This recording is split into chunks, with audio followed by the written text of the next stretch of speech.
অষ্টমতম দুয়ারে সরকার পরিষেবার পরে আবারও গোটা রাজ্য জুড়ে শুরু হলো নবমতম দুয়ারে সরকার পরিষেবা।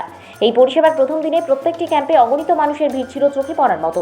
বেশিরভাগ মহিলারা লক্ষ্মীর ভান্ডার প্রকল্পে নাম নথিভুক্ত করতে আগ্রহ প্রকাশ করে, আর অন্যান্য ক্যাম্পগুলিতে বিভিন্ন পরিষেবার আবেদনের জন্য নাম নথিভুক্ত করে মহিলা এবং পুরুষ উভয় পক্ষে।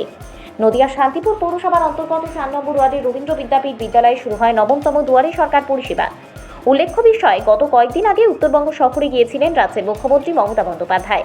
সেখানেই ভবিষ্যৎ ক্রেডিট কার্ড প্রকল্পের আরও বেশ কিছু বিবরণ তুলে ধরেন তিনি। আর নবমতম দুয়ারে সরকার পরিষেবায় ভবিষ্যৎ ক্রেডিট কার্ড ক্যাম্প করতে দেখা যায়। সেখানে আবেদনপত্র জমা দিচ্ছেন নবপ্রজন্ম থেকে শুরু করে প্রবীণ মানুষরাও। এই প্রসঙ্গে শান্তিপুর পৌরসভার চেয়ারম্যান সুব্রত ঘোষ বলেন, এখনও পর্যন্ত দুয়ারে সরকার পরিষেবাতে অসংখ্য মানুষ বিভিন্ন প্রকল্পের সুবিধা পেয়েছেন। বিশেষ করে লক্ষ্মীর ভান্ডার উল্লেখযোগ্য। এছাড়াও প্রায় 37টি প্রকল্প রয়েছে নবমতম দুয়ারে সরকার পরিষেবাতে। প্রত্যেকটি প্রকল্পে মানুষ যাতে সুবিধা পায় তা সুনিশ্চিত করতে পৌরসভার আধিকারিক থেকে জনপ্রতিনিধিরাও ক্যাম্পগুলিতে পরিষেবা দিয়ে যাচ্ছেন। ভবিষ্যৎ ক্রেডিট কার্ড প্রকল্পে যারা নাম নথিভুক্ত করছে তাদের প্রত্যেককেই রাজ্য সরকার দিচ্ছে প্রায় 5 লক্ষ টাকা ঋণ। আগামী দিনে এই প্রকল্পের টাকা দিয়ে নবপ্রজন্ম ও যারা ক্ষুদ্র ব্যবসায়ী তাদের জীবন জীবিকা আরও উন্নত করতে পারবে। যে প্রকল্প তার কি কি ব্যবস্থা রাখা হয়েছে? বিষয়টা হচ্ছে মাননীয় মুখ্যমন্ত্রী মমতা বন্দ্যোপাধ্যায় যে নবম যে দুয়ারে সরকার ক্যাম্প যে তিনি আজকে ঘোষণা করেছেন, শান্তিপুর পৌরসভাও আজ থেকে আমাদের রবীন্দ্র বিদ্যাপীঠ হাই স্কুলে আমরাও মাননীয় মুখ্যমন্ত্রীর এই পরিষেবা যাতে মানুষ যাতে সঠিকভাবে পেতে পারেন, পৌর এলাকার মানুষ, আমরা সেই জন্যেই সমস্ত রকম ওখানে ইউনিটগুলোকে আমরা ওখানে বসিয়েছি। এবং ভবিষ্যৎ ক্রেডিট কার্ডের মাননীয় মুখ্যমন্ত্রী যেটা ঘোষণা করেছেন সেটাও আমরা ওখানে একটি ক্যাম্প করেছি। মানুষ যাতে আবেদন করে সঠিক যাতে তথ্যগুলো ওখানে পরিবেশন করেন এবং তিনি জানে সেই সুযোগটি পেতে পারেন, তার জন্য যথাস্থানে তার যে আবেদনপত্র আমরা পৌঁছে দেব এবং মানুষ যেন সঠিক পরিষেবা সঠিকভাবে পান। এর জন্য পৌরসভা বদ্ধপরিকর। পৌরসভা সবার সাধারণ মানুষের পাশে, শান্তপুর পৌর এলাকার মানুষের পাশে থেকে সেই সাহায্য এবং সহযোগিতা করবে। কী কী পরিষেবা এই ক্রেডিট কার্ডের মাধ্যমে বা ভবিষ্যৎ ক্রেডিট কার্ডে পাওয়া যাবে বলে জানতে পারছি? এবং তার ভবিষ্যৎ ক্রেডিট কার্ডে সেখানে প্রায় 5 লক্ষ টাকা পর্যন্ত অনুদান তিনি পেতে পারেন। সেটা গভর্নমেন্টের যে গাইডলাইন নির্দেশিকা দেওয়া আছে, সেই নির্দেশিকা অনুপাতে সেই ব্যক্তি আবেদন করলে আবেদনপত্র আমরা যথাস্থানে সেগুলোকে পৌঁছে দেবো যাতে সেই মানুষটি সেই পরিষেবা 100% পেতে পারে।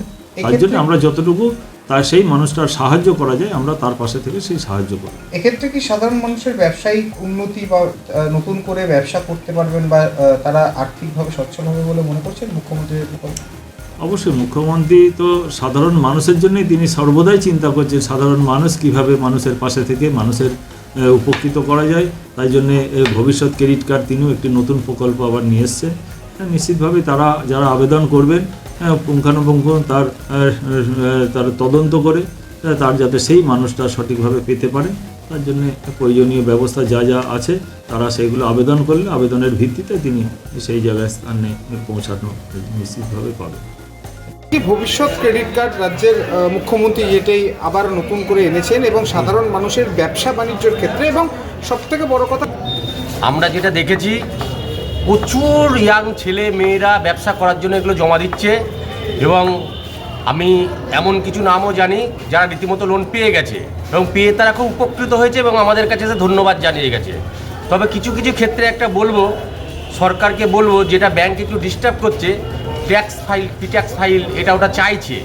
এই ইনকাম ট্যাক্স ফাইল বা পিট্যাক্স ফাইলটা যদি না চাই তাহলে লোনটা খুব সাধারণভাবে পেয়ে যেতে পারে ব্যাংকের থেকে এবং এরা ব্যবসাটা করে খুব উন্নতি করতে পারে। এই যে নবমতম যে দুয়ারে সরকারের যে ক্যাম্প চলছে আজকেই, এই যে ভবিষ্যৎ কার্ড, ঠিক আছে, ক্রেডিট কার্ড, এটা নিয়ে কি মানুষের উৎসাহ কতটা? হ্যাঁ, উৎসাহ অনেকটাই।